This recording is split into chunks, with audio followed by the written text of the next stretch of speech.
Olá, bom, hoje então a gente vai conversar um pouquinho sobre, na verdade a gente vai continuar a conversar sobre os contos completos do Tolstói. Dessa vez então a gente vai conversar sobre um livro de contos dele chamado Contos Populares, da década de 1880. Esse livro então está contido no segundo volume dessa caixinha antiga, né, de contos completos do Tolstói que saía pela Kozak Naif. Vocês estão vendo a imagem da caixa aqui do lado. Mas então, desde a última vez em que a gente conversou sobre esses contos aqui no canal, já saiu uma nova edição dos contos completos pela Companhia das Letras. Vocês estão vendo o box aqui do lado também, o link vai estar lá embaixo na descrição desse vídeo. Lembre-se sempre de que ao adquirir qualquer coisa a partir dos links lá de baixo da descrição do vídeo, você está ajudando o canal, tá? Mas então, agora esse box está bem fácil de adquirir, enfim, quem tem a intenção, quem tem vontade de conhecer então o Tolstói contista, não tem nada melhor. No último vídeo, então, em que a gente comentou sobre os contos do Tolstói, a gente tinha conversado sobre as histórias que ele tinha escrito para aquela cartilha que ele tinha criado para ensinar os próprios mujiques, enfim. Eram contos ou recontos de contos de fadas e histórias infantis já consagradas mesmo naquela época. E todos aqueles contos tinham um fundo pedagógico, né? Eles tinham um propósito pedagógico e eram bem mais voltados ali para um público infantil ou no máximo infanto-juvenil. Se bem que tinha alguns contos ali que eram bem cascudos, mas tudo bem, né? Agora aqui nesses contos da década de 1880, a gente já tem algumas outras características interessantes do Tolstói, né? Aqui no canal a gente já conversou sobre uma biografia dele, eu vou deixar o link lá embaixo para vocês darem uma olhadinha. Tolstói era bastante religioso, não é mesmo? Então assim, principalmente os primeiros contos dessa década de 1880 tem muito a ver com histórias bíblicas, tem muito a ver com experiências religiosas, experiências místicas mesmo, enfim. O conto que abre esse livro se chama Do que Vivem os Homens e é espetacular. Aqui a gente vai ter a história então desse sapateiro que não tinha nada, enfim, eles tinham só um casaco em casa que ele precisava compartilhar com a esposa, o inverno já estava alto, um frio de lascar e o casal ali só com um casaco surrado, até que finalmente ele consegue juntar um dinheirinho ali com o seu trabalho como sapateiro e resolve sair então em busca de um novo casaco. Só que no meio do caminho ele encontra um rapaz abandonado, numa situação assim bem complicada, sentado encostado assim na parede de uma igreja. E aí ele vai até lá e resolve ajudar esse rapaz. Então veja bem, voltou para casa sem o casaco, sem o dinheiro e com um mendigo para que eles ajudem, né? Ele e a esposa não fica nada feliz com isso, mas esse rapaz, ele aprende muito rápido a função de sapateiro e ele começa a dar um certo lucro ali para aquela sapataria.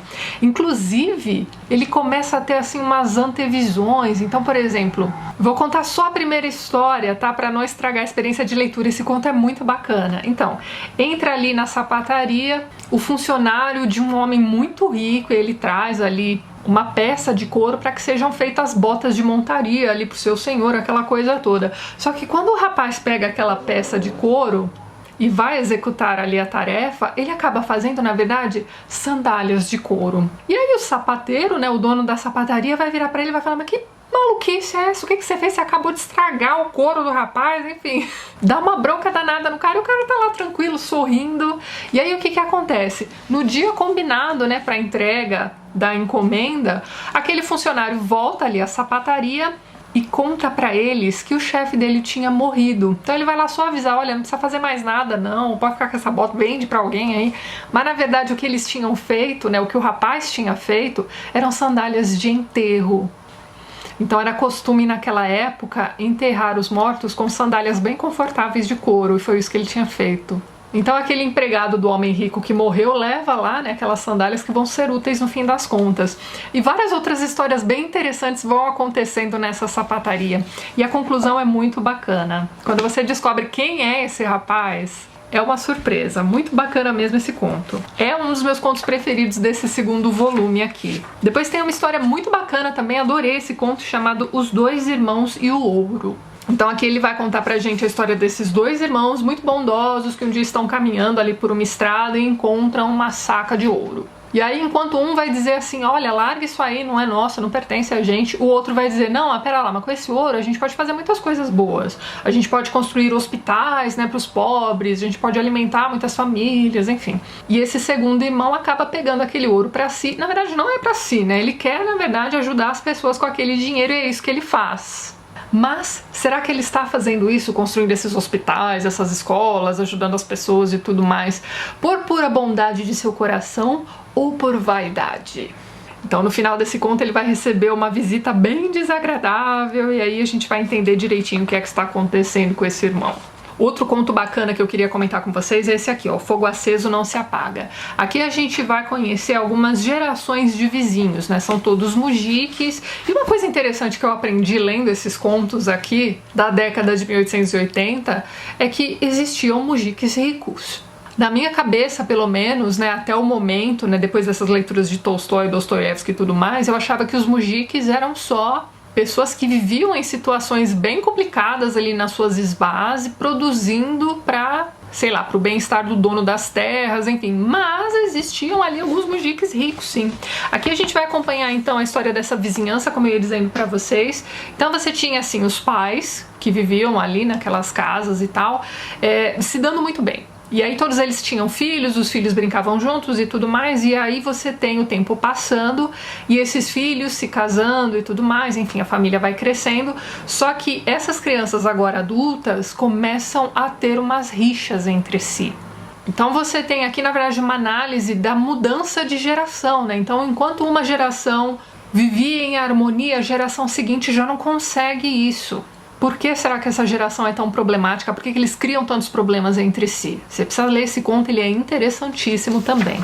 Tem esse outro conto aqui sensacional, gente, chamado O Diabo Insiste, Mas Deus Resiste. Aqui é o seguinte, a gente vai conhecer um chefe de mujiques que é muito bondoso. E ele é muito correto com os mujiques. Então os mujiques trabalham bem, enfim, vivem bem ali, tá tudo tranquilo.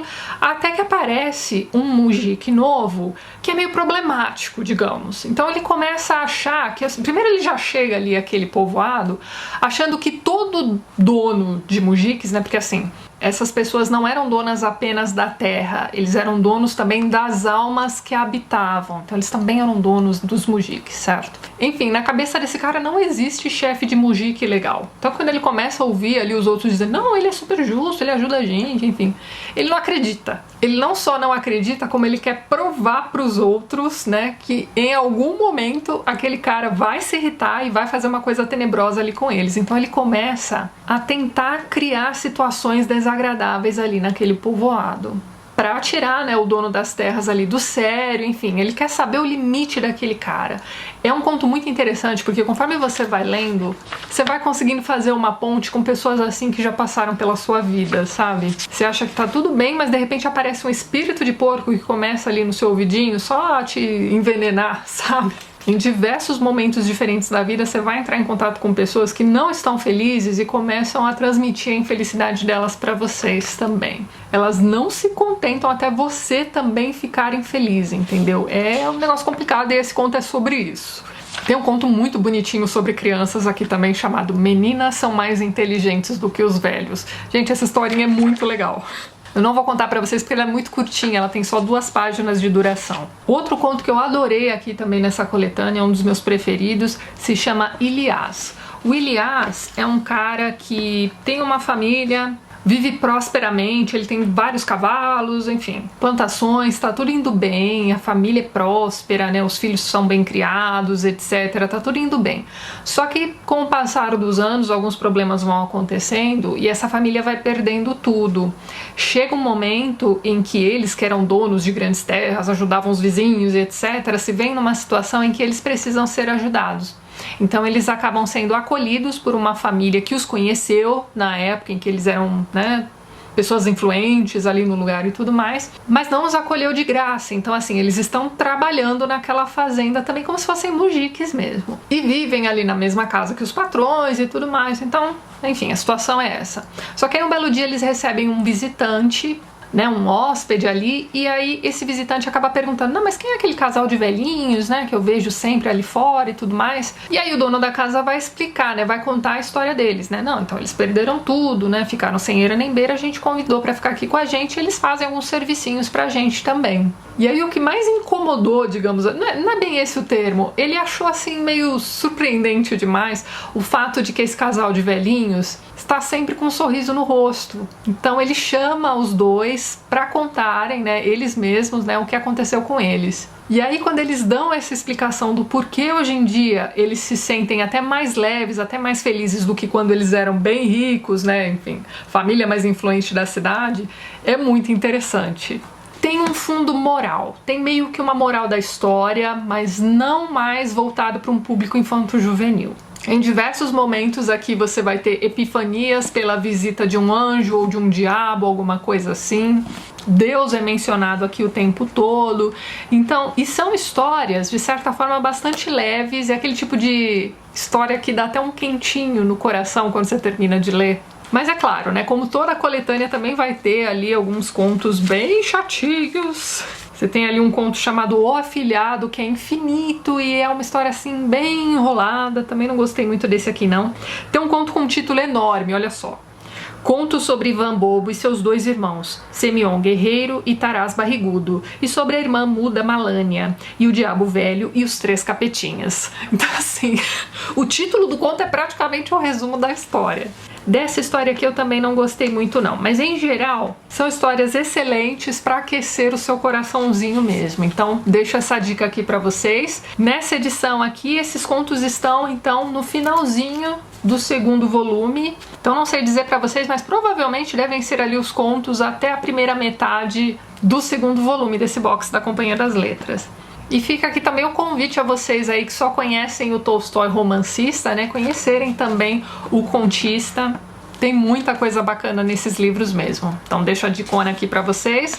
Vejo vocês nos próximos vídeos do canal. Um beijo grande e até mais.